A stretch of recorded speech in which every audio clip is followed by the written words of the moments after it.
कुछ टाइम पहले मैंने म्यूचुअल फंड के ऊपर वीडियो बनाया था जिसमें मैंने डिटेल में एक्सप्लेन किया था म्यूचुअल फंड्स के बारे में, उसमें इन्वेस्टमेंट कैसे करते हैं उसके बारे में। उसके बाद मुझे बहुत लोगों ने क्वेश्चन पूछा उसमें इन्वेस्टमेंट कैसे करनी चाहिए, ये कौन सा फंड है, इसमें किस तरीके का इन्वेस्टमेंट हम कर सकते हैं।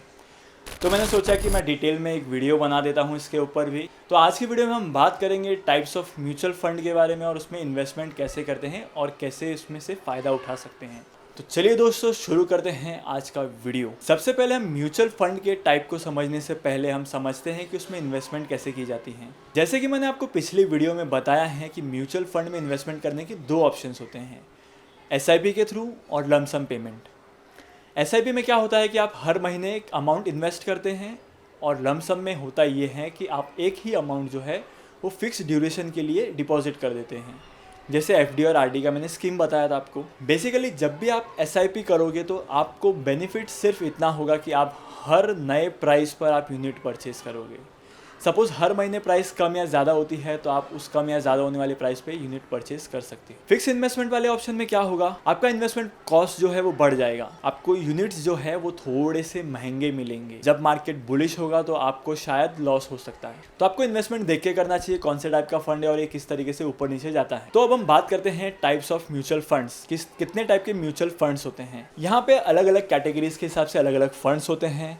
देखो म्यूचुअल फंड का जो कंसेप्ट है वो एक ही है, सिमिलर है हर एक म्यूचुअल फंड के टाइप में। यहाँ पे क्या होता है, एक फंड मैनेजर होता है जो बहुत सारी जगह पे पैसा इन्वेस्ट करता है। तो अब हम बात करते हैं एक एक टाइप की। सबसे पहला ऑप्शन है मनी मार्केट म्यूचुअल फंड। इसमें जो भी इन्वेस्टमेंट होगी वो शॉर्ट टर्म के लिए होगी, जो भी इंस्ट्रूमेंट्स होंगे वो शॉर्ट टर्म इंस्ट्रूमेंट्स होंगे। दूसरा आता है फिक्स्ड इनकम म्यूचुअल फंड्स।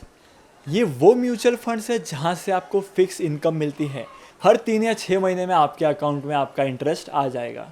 तीसरा ऑप्शन है हाइब्रिड म्यूचुअल फंड्स का। यहाँ पे जो इन्वेस्टमेंट होती है वो इक्विटी और डेट दोनों में होती है, बट यहाँ पे जो इक्विटी की मात्रा होती है इन्वेस्टमेंट की वो ज़्यादा होती है और डेट की कम होती है। इसका जो रिस्क होता है वो मॉडरेट टाइप का रिस्क होता है। अब हम बात करते हैं इंडेक्स म्यूचुअल फंड्स की। जैसे कि मैंने आपको काफ़ी सारे वीडियोज़ में बताया है इंडेक्स क्या होता है, इंडेक्स किस तरीके के होते हैं, अलग अलग इंडेक्स, और यहाँ पे इंडेक्स में इन्वेस्टमेंट कैसे करते हैं। बेसिकली जो इंडेक्स म्यूचुअल फंड्स होते हैं, यहाँ पर जो असेट मैनेजर्स होते हैं ये इन्वेस्ट करते हैं उन कंपनीज़ में जो इंडेक्स में रिफ्लेक्ट करती हैं। मतलब कि जैसे सेंसेक्स का जो फंड होगा वहाँ पे इन्वेस्टमेंट करेंगे सेंसेक्स की कंपनीज़ में, निफ्टी के फंड में निफ्टी की कंपनीज़ में इन्वेस्ट करेंगे। सिंपल सी बात है, आपको समझ में आ गई होगी। अब होता क्या है कि इन म्यूचुअल फंड को ज़्यादातर मॉनिटर करने की ज़रूरत नहीं पड़ती है, तो यहाँ पे इनका एक्सपेंस रेशियो भी कम होता है। नॉर्मली 0.10% या 0.20% का इनका एक्सपेंस रेशियो होता है। तो अगर आप बिगिनर हो, म्यूचुअल फंड में नए नए इन्वेस्ट करना चाहते हो और आपको मार्केट का ज़्यादा समझ भी नहीं है, तो आप इंडेक्स म्यूचुअल फंड में इन्वेस्ट कर सकते हो, बिकॉज ये रिफ्लेक्ट करता है इंडेक्स को। इसके बाद आता है balance mutual fund. Balance mutual fund में क्या होता है, जैसे मैंने हाइब्रिड म्यूचुअल फंड में बताया आपको कि यहाँ पे इक्विटीज़ और डेट दोनों का मिक्सचर होता है, बट इक्विटीज़ का पोर्शन जो है वो थोड़ा सा ज़्यादा होता है। बट बैलेंस म्यूचुअल फंड में क्या होता है कि इक्विटी और डिबेंचर से रिलेटेड इन्वेस्टमेंट्स होती हैं, लेकिन दोनों का पोर्शन जो है वो मोस्ट ऑफ द इक्वल होता है, मतलब 50-50% या 49-51 के रेशियो में होता है, जिससे आपको बैलेंस रिटर्न मिल सके। मैंने अपने पिछले वीडियो में बताया था गोल्ड म्यूचुअल फंड के बारे में, तो ये भी एक टाइप का म्यूचुअल फंड है जो आपको देखने को मिलेगा म्यूचुअल फंड इन्वेस्टमेंट्स के टाइप पर। ये भी एक टाइप का म्यूचुअल फंड है जिसमें आप इन्वेस्ट कर सकते हो इंडेक्स फंड की तरह, बिकॉज ये रिफ्लेक्ट करता है गोल्ड को। यहाँ पे जो भी इन्वेस्टमेंट होती है वो गोल्ड और गोल्ड के रिलेटेड इंस्ट्रूमेंट्स में होती है। प्राइसेस बहुत ही कम फ्लक्चुएट होती हैं, यहाँ पे आप अच्छा सा रिटर्न कमा सकते हैं। मैंने गोल्ड और गोल्ड के इन्वेस्टमेंट ऑप्शंस के बारे में अलग से वीडियो बनाया हुआ है, आप चेकआउट कर सकते हैं चैनल पर, मैं लिंक दे दूंगा डिस्क्रिप्शन में। इसके बाद हम एक ऑप्शन पर आते हैं फंड्स ऑफ फंड। अब फंड्स ऑफ फंड्स में क्या होता है, ये जो नॉर्मली फंड्स होते हैं ये बहुत कम कंपनीज ऑफर करती हैं जो कि इन्वेस्टमेंट करती हैं अब्रॉड में, इंटरनेशनल इन्वेस्टमेंट्स करती हैं। तो इस फंड के बारे में मैं ज़्यादा डिटेल में नहीं जाऊंगा। इस फंड को एनालाइज करने के लिए भी आपको प्रोफेशनल नॉलेज चाहिए।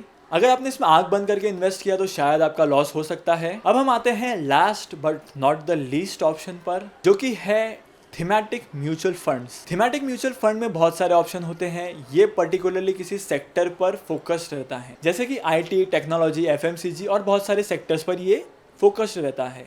यहाँ पे आपका जो रिस्क है वो बहुत ज़्यादा होता है, क्योंकि ये एक पर्टिकुलर सेक्टर पे फोकस है, क्योंकि यहाँ पे जो इन्वेस्टमेंट होता है वो किसी एक पर्टिकुलर सेक्टर के अंडर ही होता है। अगर उस सेक्टर की कंपनीज में डाउनफॉल आता है तो आपके इन्वेस्टमेंट पर भी असर होगा। तो ये सब चीज़ें आपको देखनी चाहिए कभी भी इन्वेस्टमेंट करने से पहले। इन्वेस्टमेंट करने के लिए इसके अलावा काफ़ी सारे म्यूचुअल फंड्स हैं, बस पर ये कुछ बेसिक से म्यूचुअल फंड हैं, मेजर से म्यूचुअल फंड्स हैं जिसमें आप इन्वेस्टमेंट कर सकते हो आपके नॉलेज के हिसाब से। म्यूचुअल फंड में इन्वेस्टमेंट करने के लिए काफ़ी सारे ऑप्शंस अवेलेबल है, बट म्यूचुअल फंड का इन्वेस्टमेंट करने के लिए डीमैट अकाउंट होना चाहिए। अगर आपके पास डीमैट अकाउंट अभी तक नहीं है और आप म्यूचुअल फंड में इन्वेस्टमेंट करना चाहते हैं तो आप डिस्क्रिप्शन में जो लिंक है उस पर क्लिक करके अपना डीमैट अकाउंट ओपन कर सकते हैं। अगर आप डिस्क्रिप्शन की लिंक से ओपन करते हैं आपका डीमैट अकाउंट तो आपको मिलेगा 51 रुपीज़ का डिजिटल गोल्ड बिल्कुल मुफ्त। तो इंतज़ार किस बात का है, लिंक पर क्लिक कीजिए और डीमैट अकाउंट ओपन कीजिए। अगर आपको वीडियो का कंटेंट वैल्यूएबल लगा है, आपने कुछ सीखा है, तो वीडियो को लाइक कीजिए, वीडियो को शेयर कीजिए, साथ ही साथ चैनल को सब्सक्राइब कीजिए। मैं आपको मिलूंगा अगले वीडियो में नए टॉपिक के साथ, तब तक के लिए गुड बाय।